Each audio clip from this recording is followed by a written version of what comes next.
Yang Muhammad Paribuntar.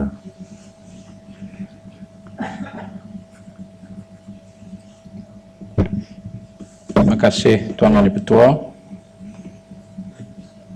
Alhamdulillah wa bihi nasta'in, wassalatu wassalamu ala rasulihil amin wa ala alihi wa sahbihi ajma'in.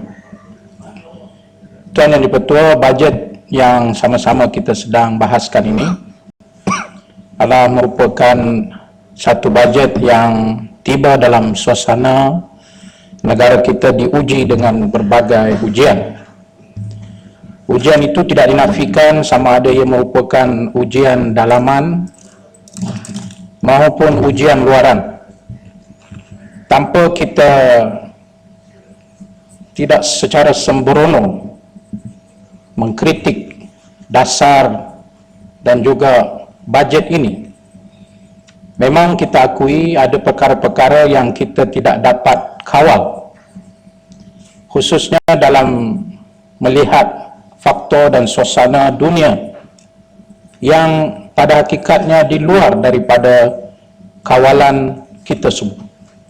Saya beri contoh seperti mana yang telah disebut oleh beberapa rakan sebelah sana dan juga di sebelah sini tentang bagaimanakah perkembangan ekonomi China yang perlahan turut memberi kesan kepada ekonomi kita pada hari ini. Itu tidak dapat nafikan.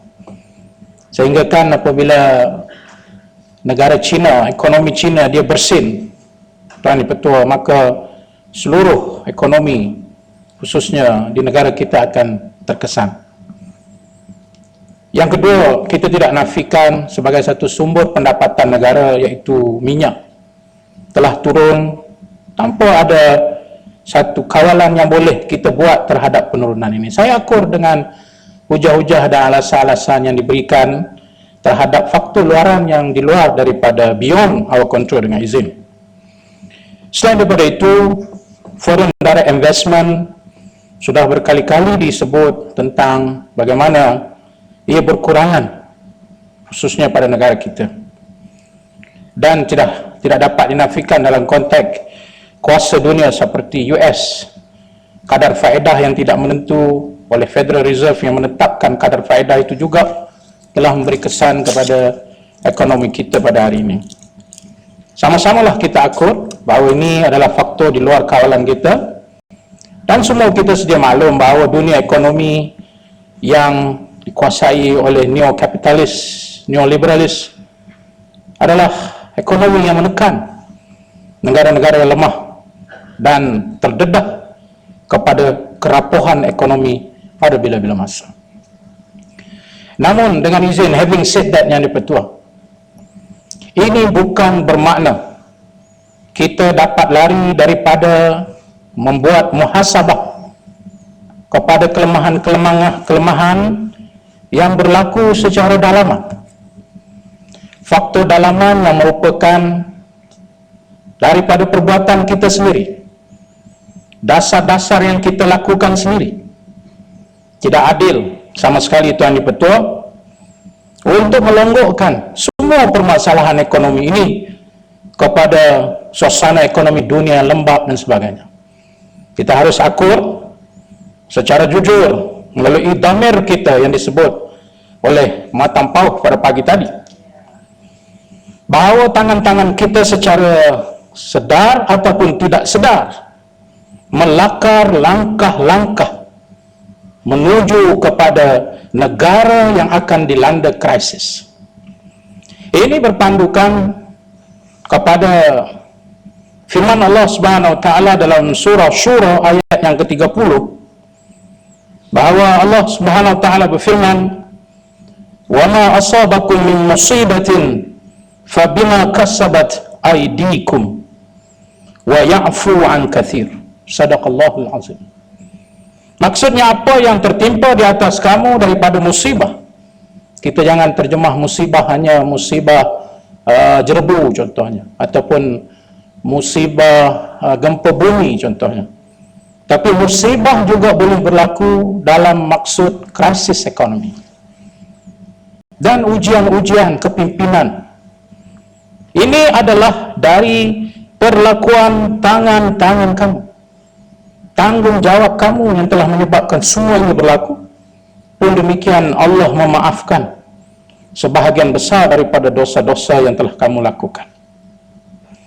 Ayat yang tadi disebut oleh Marang juga saya ingin petik. Zaharal fasadu fil barri wal bahri bima kasabat aydin nas liyudhiqahum ba'dalladhi amilu la'allahum yarji'un. Nampaklah kefasadan di lautan dan di daratan.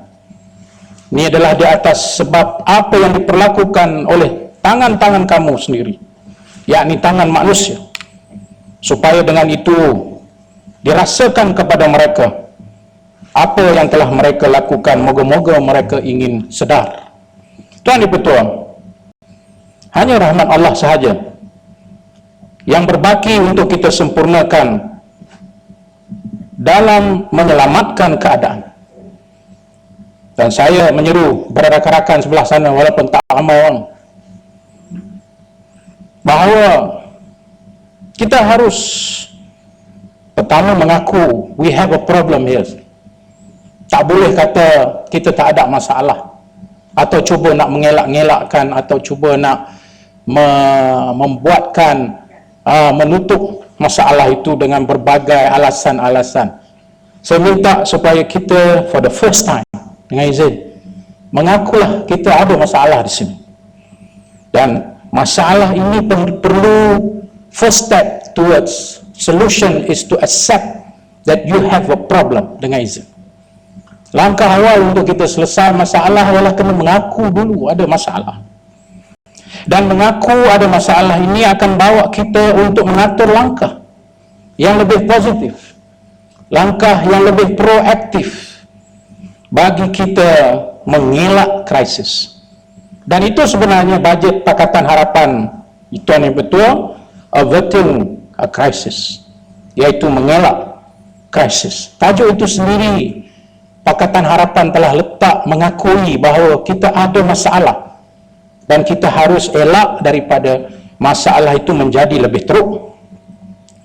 Langkah awal yang saya sarankan, tuan yang dibetul, untuk diambil perhatian oleh rakan-rakan semua, termasuklah pihak kerajaan, semua yang membahas dalam dewan ini harus mengakui bahawa negara ini perlu diselamatkan, dan bukan kerajaan ini perlu diselamatkan. Ada dua perbezaan antara kita nak selamatkan kerajaan dengan kita nak selamatkan negara.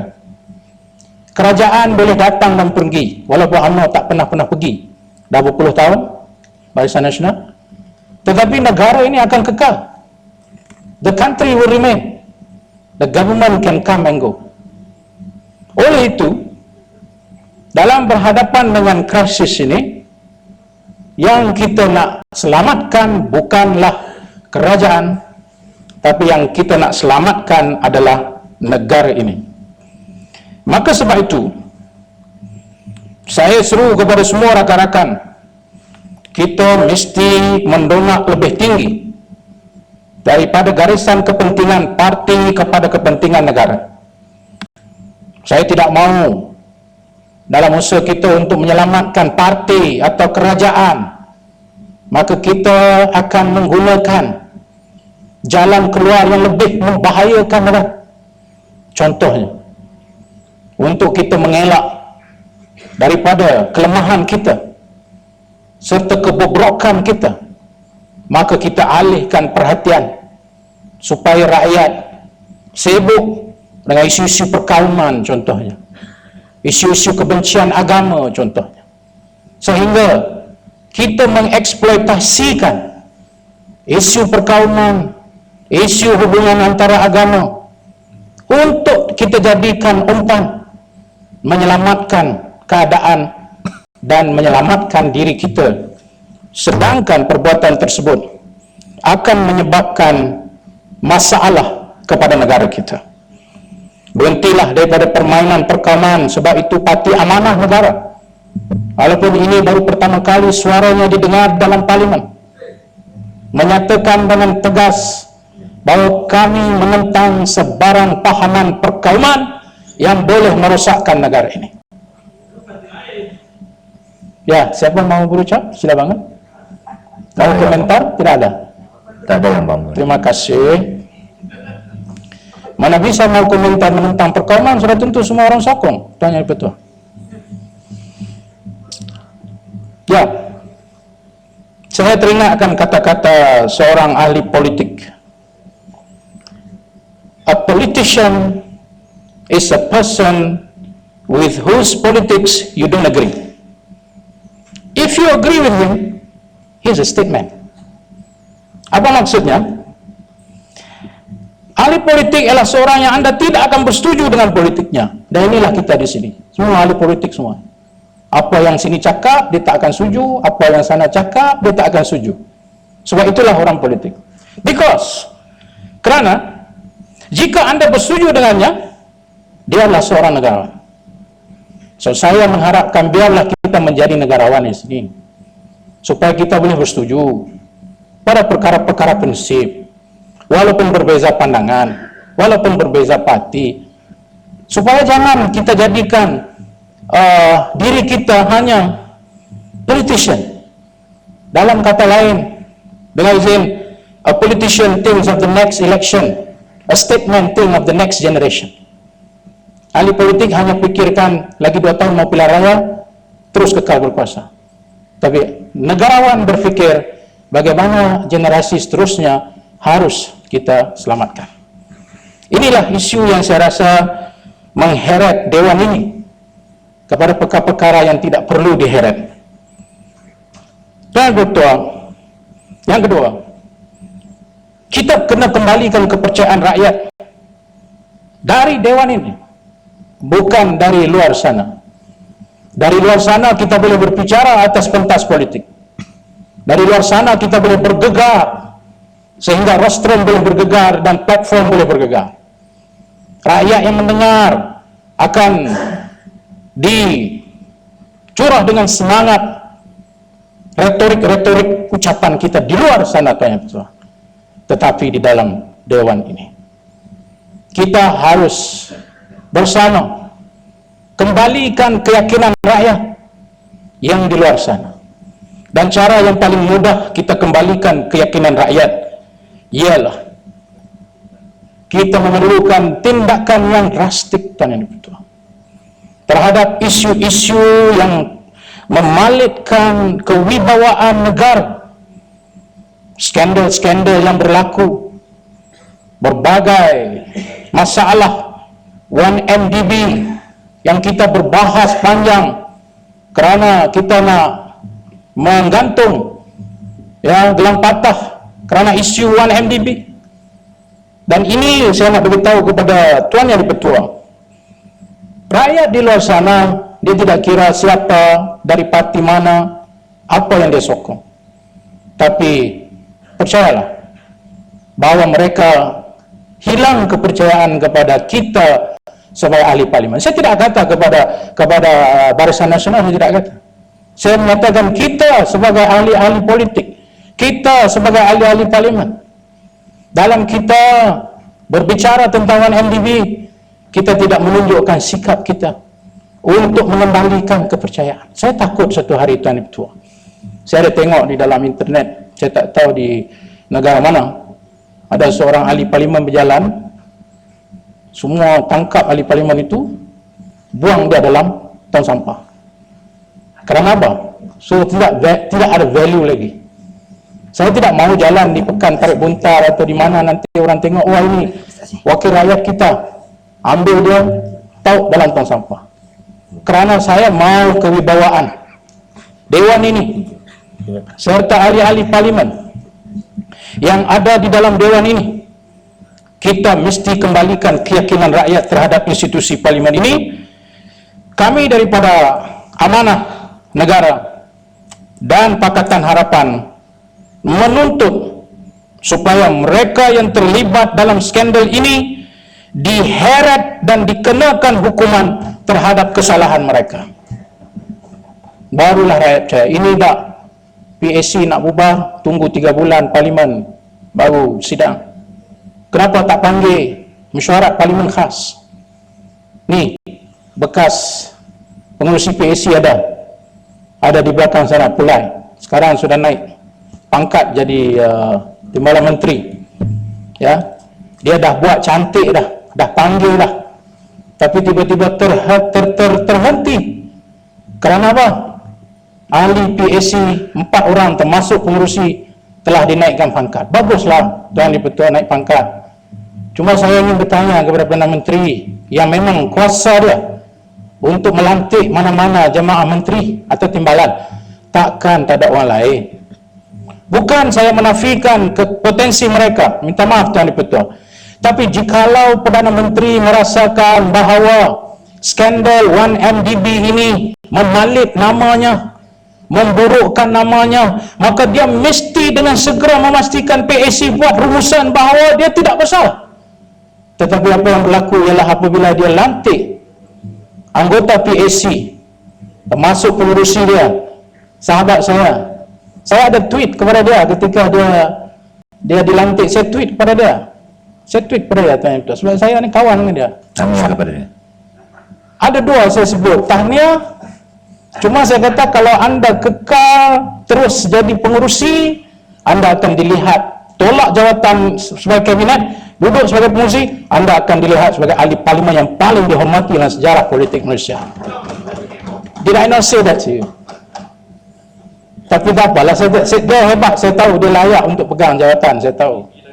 Ya, tapi kadang-kadang maklumlah, jadi menteri kabinet ni Masya Allah, ya, banyak kelebihan, banyak dia punya tu. Jadi saya kira kalau dia kekal sebagai pengurusi PAC, tak adalah kita berbalah sampai terpaksa nak gantungkan gelang patah ni.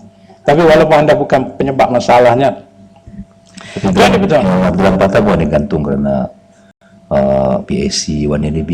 Ya, saya tahu, tapi in light of that discussion, daripada speaker yang in light of that discussion, in the light of that discussion. Terima kasih Tuan Di-Pertua. Tuan, masih Tuan. So, bila PAC dah jalan elok, ya rompin lamun ya, Man. Oh, mesti baru silakan. PAC baru ya. Ya, adakah Tuan, saya ahli parlimen yang baru. Bila ada ahli parlimen menyebut perkataan binatang, ya, binatang, bodoh, dan mengeluarkan perkataan-perkataan yang tidak sesuai di parlimen, saya tersentak. Saya tidak pernah terfikir perkataan-perkataan seperti ini terkeluar daripada ahli-ahli parlimen, sama ada pembangkang ataupun kerajaan. Adakah yang membuat setuju? Adapun kita berat untuk mengatakan minta maaf, sorry. Berat menurut kita untuk mengeluarkan perkataan double words daripada ahli-ahli parlimen yang saya kira dipilih sebagai wakil rakyat. Binatang, saya tersentak dan 3 hari saya masih memikirkan bagaimana seorang ahli parlimen boleh mengatakan binatang, bodoh. Saya menjadi ahli Dewan Negeri selama 50 tahun, tidak pernah mendengar perkataan-perkataan seperti ini di Dewan Negeri. Tetapi di parlimen perkataan binatang, bodoh, tidak mahu mengatakan minta maaf. Adakah saudara setuju ini adalah contoh-contoh yang tidak baik yang kita warisi? Ya. Terima kasih pengurusi PAC yang baru saya ucapkan tahniah, dan saya berjumpa dia di luar ketika bertemu. Saya kata saya mengharapkan sebagai pengurusi yang baru dia dapat menjalankan tugasnya dengan bertanggungjawab, insya-Allah.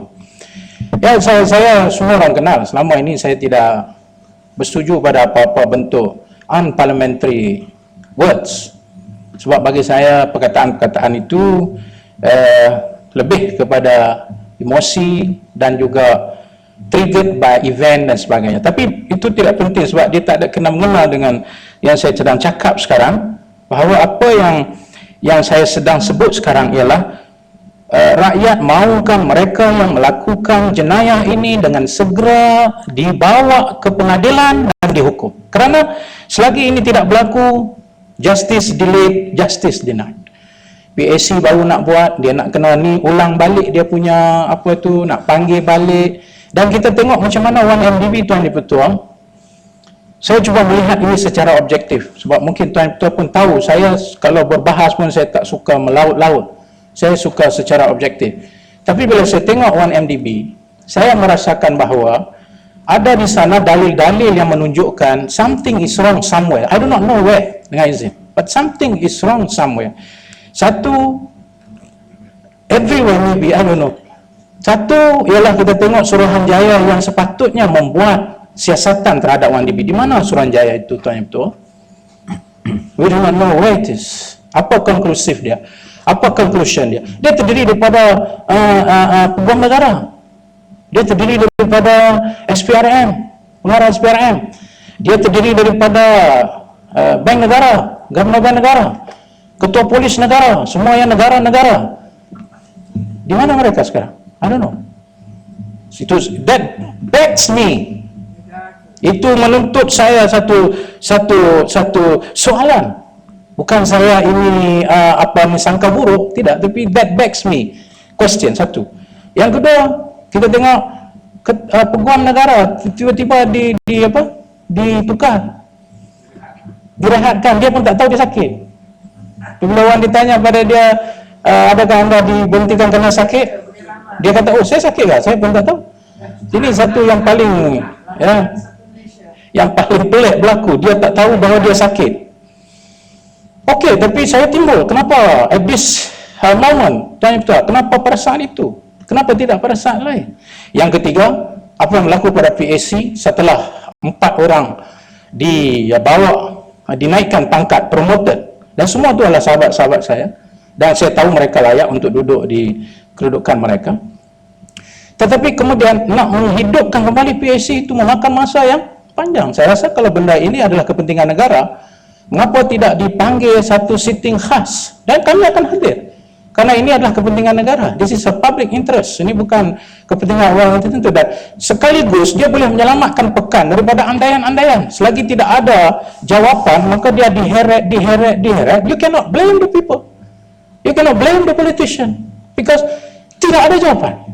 Dan kerana tidak ada jawapan itulah, maka kita kena kembali. Dan saya ingin merujuk bahawa kita sedang berhadapan dengan defisit trust defisit sekarang ni, Tuan Ketua. Trust defisit. Sikit. Ya. Terima kasih sahabat Baik Bunta Sepati. Saya ingin tanya Baik Bunta, minta pandangan Baik Bunta. Kita tahu bahawa Bank Negara telah membatalkan 3 kebenaran di bawah Control Exchange Act, Akta Kawalan Akta Pertukaran Wang 1993 yang membatalkan kebenaran yang diberikan kepada 1MDB berkaitan dengan duit yang disimpan di Singapura itu berjumlah 1.83 US dollar bilion ataupun ringgit Malaysia 7.52 bilion. Dan Bank Negara juga di bawah Akta Perkhidmatan Kewangan 2013 minta supaya wang itu dibawa balik ke Malaysia. Jadi sekarang ni setuju dengan saya, oleh kerana tak dibatalkan kebenaran itu atas alasan dokumen maklumat yang diberikan oleh 1MDB itu tidak lengkap, dan juga ada maklumat yang dianggap tidak betul lah. Jadi setuju tak dengan saya bahawa ini menunjukkan bahawa wang itu sekarang jadi wang yang haram lah. Sebab Akta Exchange Control Act ini, bagi contoh dalam mahkamah, kalau kita nak file kita punya saman itu, mesti kita sebut dalam saman itu Akta Exchange Control itu. Kalau tak sebut benda tu, saman kita mungkin boleh dibatalkan. Jadi saya ingin tanya, adakah Baik Bunta setuju wang ini sekarang jadi wang yang haram sebab tanpa kebenaran Bank Negara masih lagi disimpan di Singapura? Terima kasih. Ya, ada 6 minit. 6 minit. Saya masukkanlah apa yang disebut oleh Sepang tadi dalam sebahagian daripada ucapan saya. Saya setuju, sudah tentu. Tuan Ketua, capital outflow di dalam negara kita selama 14 minggu berturut-turut pada tahun ini telah meningkat 11.7 bilion berbanding dengan 6.9 bilion sepanjang tahun sudah. Mana within this 14 weeks, satu amount besar capital flow exit yang keluar daripada negara kita berbanding dengan setahun last year, iaitu 6.9 bilion. Dan ini membawa kepada isu yang saya sebut tadi, trust deficit. Ya, kita ada satu defisit di sini, bukan sekat defisit perbelanjaan, tapi defisit kepercayaan. Apabila kepercayaan sudah tidak ada, Tuan Yang Di-Pertua, dan perbuatan itu adalah perlakuan kita sendiri, bukan sebab dolar Amerika turun, bukan sebab China punya turun. This is of our own doing, dan kita harus bertanggungjawab dan minta mereka yang bertanggungjawab menyebabkan krisis defisit keyakinan ini berlaku. Mereka perlu dihukum supaya negara kita dapat diselamatkan. Tuan Di-Pertua, tren perbelanjaan tidak berhemah ini dalam bajet yang sedia ada terus diteruskan, khususnya Jabatan Perdana Menteri daripada 7 bilion tahun 2008 kepada 16.5 bilion tahun 2014. Tahap keberhutangan meningkat pada nisbah 53.8 tidak termasuk off budget liabilities.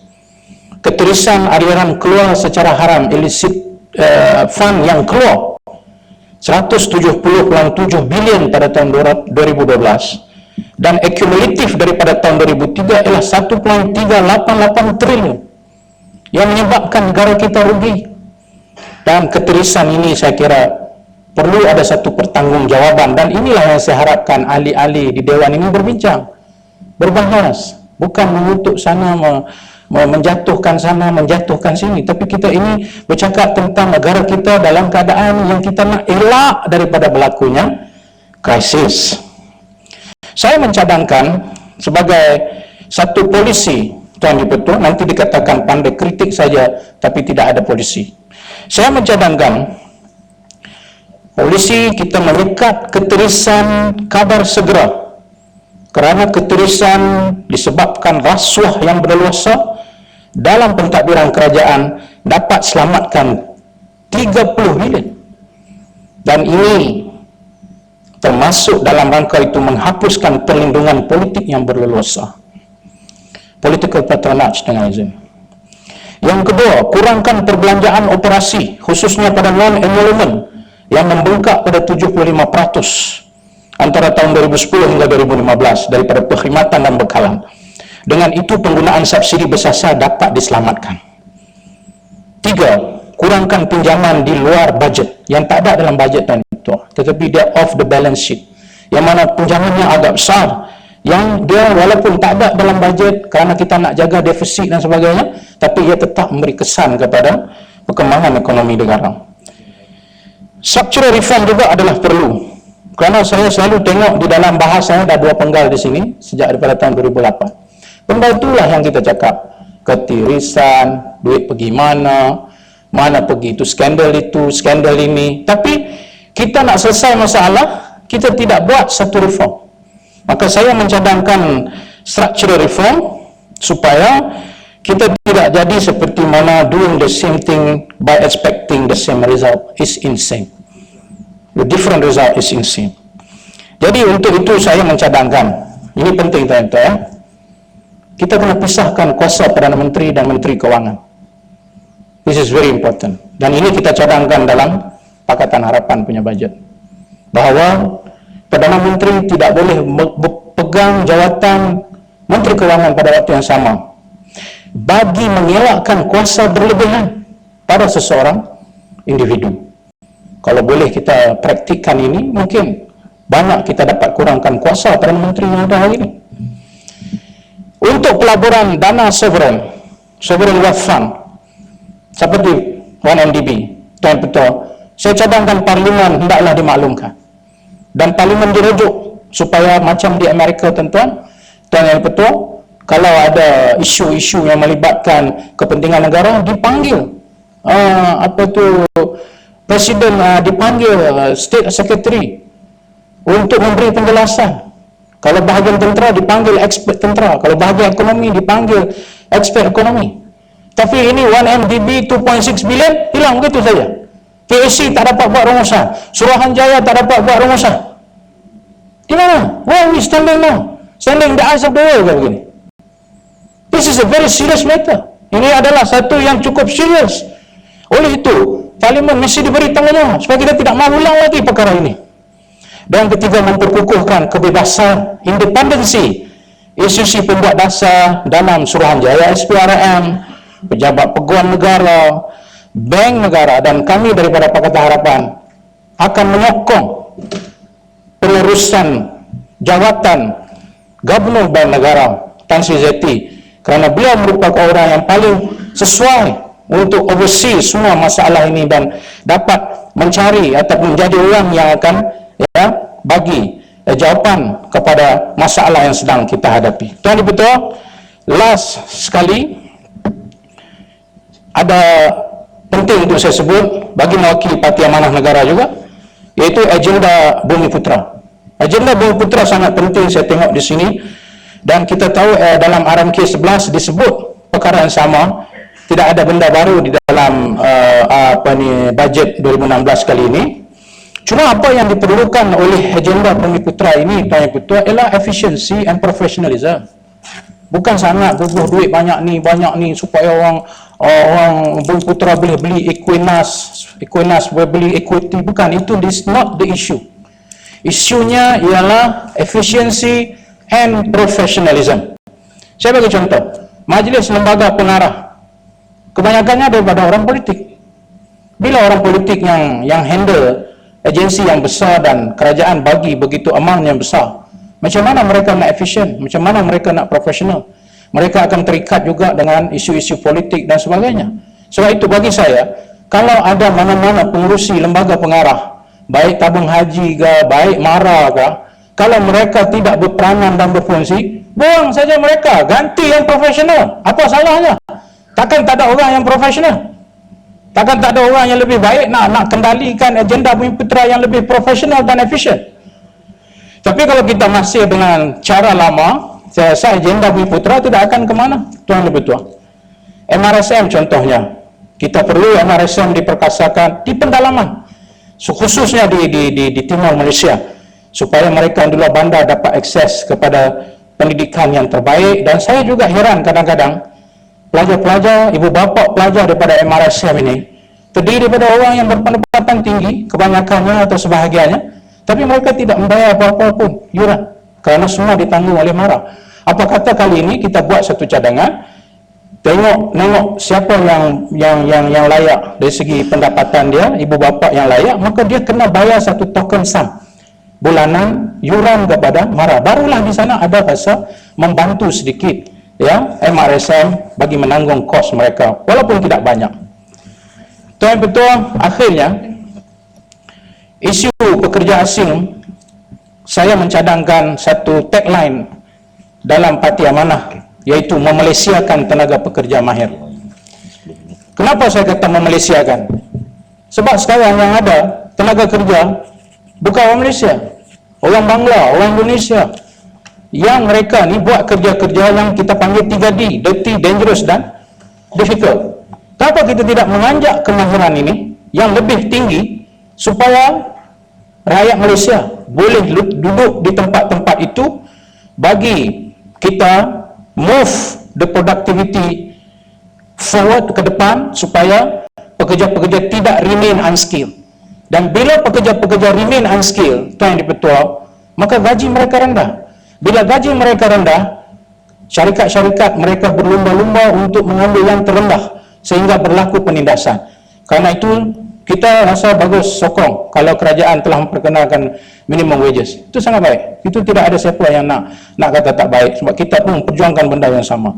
Oleh itu kita minta memelesiakan tenaga kerja. Dari mana? Sumber TVET kita ada, college kita ada. Insentif yang lebih menarik, janganlah bagi gaji yang rendah, bagi gaji yang menarik, supaya dapat mengganti pekerja asing yang kita tengok hari ini telah mengambil sebahagian besar daripada pasaran kita. Tuan Ketua, kita harus menggalakkan pengecualian cukai bagi mereka yang mengambil. Ini adalah untuk OKU, supaya OKU apabila mereka diambil sesuai dengan kedudukan dan kelayakan mereka, kerja mereka, maka syarikat itu diberikan pengecualian cukai. Begitu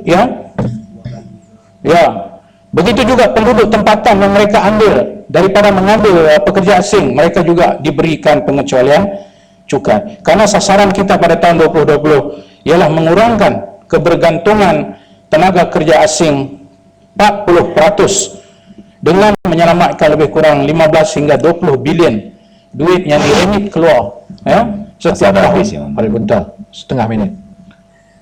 Setengah minit. Ya. Adakah, terima kasih Tuan. Adakah Paling Bunta berasa cadangan untuk mengurangkan pengambilan kerja asing ini melalui cadangan-cadangan yang disebutkan tadi boleh dilaksanakan dalam suasana tidak ada suatu kehendak political will? Kerana dalam urusan pengambilan kerja-kerja asing ini, Paling Bunta, ianya bukan sekadar bercakap mengenai industri di mana mereka akan bekerja, tetapi pengambilan itu sendiri, ya, syarikat yang mengendalikan itu sendiri adalah satu industri yang didominasi oleh satu kelompok orang-orang yang rapat dengan pihak berkuasa. Jadi adakah boleh ini berjaya ditolak? Okay, terima kasih Datuk Speaker. Saya ingin bertanya melalui Yang Berhormat Paling Buntar kepada Kementerian, berapa ramai OKU yang sedang bekerja di Jabatan Perdana Menteri, dan setiap kementerian data dan statistik ini boleh diberi semasa setiap menteri dan Jabatan Perdana Menteri menjawab soalan menteri. Soalan ini melalui Yang Berhormat Paling Buntar. Terima kasih. Ya, Kuala Kerai, membawa masuk pekerja asing ini adalah satu perniagaan yang cukup mengkayakan dan lumayan meniaga manusia ini. Sebab itu kami mencadangkan, Tuan Di-Pertua, Kementerian Dalam Negeri, kita tukar yang bagi pemit itu bukan Kementerian Dalam Negeri tetapi Kementerian Sumber Manusia. Karena Kementerian Sumber Manusia lebih mengetahui keperluan pasaran kerja, Kementerian Dalam Negeri tidak ada kena-mena dengan pasaran kerja. Dan ini saya tengok lubuk yang telah mengkayakan pihak-pihak tertentu. Kononnya nak memberikan pembangunan negara ini kita tak cukup orang, tetapi yang kaya hanya setengah-setengah pihak di atas keringat mereka yang telah dieksploitasikan. Tuan Di-Pertua. Ya, saya tulis. Ya, soalan tadi saya masukkan. Ya, kapal saya masukkan dalam saya punya ucapan. Kerana ini amat penting untuk kita dapat jawapan. Semoga bajet ini, Tuan Di-Pertua, landing time. Semoga bajet ini, Tuan Di-Pertua, mendedahkan realiti yang sedang dihadapi dan cara bagaimana kita menanganinya. Rakyat sedang memerhatikan kita. Jangan lupa, semua yang kita cakap di Dewan ini, rakyat sedang melihat kita. Mengendalikan suasana. Sama ada kita ini benar-benar people oriented seperti yang dicadangkan dalam bajet kerajaan, iaitu mensejahterakan rakyat, ataukah pada hakikatnya kita hanya power oriented untuk kita kekal berkuasa selama-lamanya. Saya rumuskan ucapan saya dengan pantun yang menjawab semua apa yang telah saya sebutkan secara ringkas tadi. Kata janji, Tuan Di-Pertua, hendaklah dikota. Rakyat hidup susah payah, tak tahu apa yang hendak dikata, sama ada tahniah atau takziah. Oleh itu segala penjelasan perlulah meyakinkan kami di sini. Penjelasan dengan MDB, Perdana Menteri bagi janji, I will tell everything. Saya akan bagi tahu semuanya dalam parlimen. Mana ada semuanya? Tak ada apa-apa lagi. Sampai bila mana bagi tahu? Ha? Dia bagi tahu kata 1 MDB, kita akan selesaikan semuanya. Selesai apa? PAC baru ya ditubuhkan. Bergaduh kerana nak isu ni. Selagi Tuan Di-Pertua, kami tak ada jawapan ni semua. Dan ini akan beri kesan kepada trust deficit yang telah saya sebutkan tadi. Dengan berat hati saya merasakan sukar baik kepada kami Parti Amanah untuk menerima bajet ini. Sekian, terima kasih. Yang Tanggung.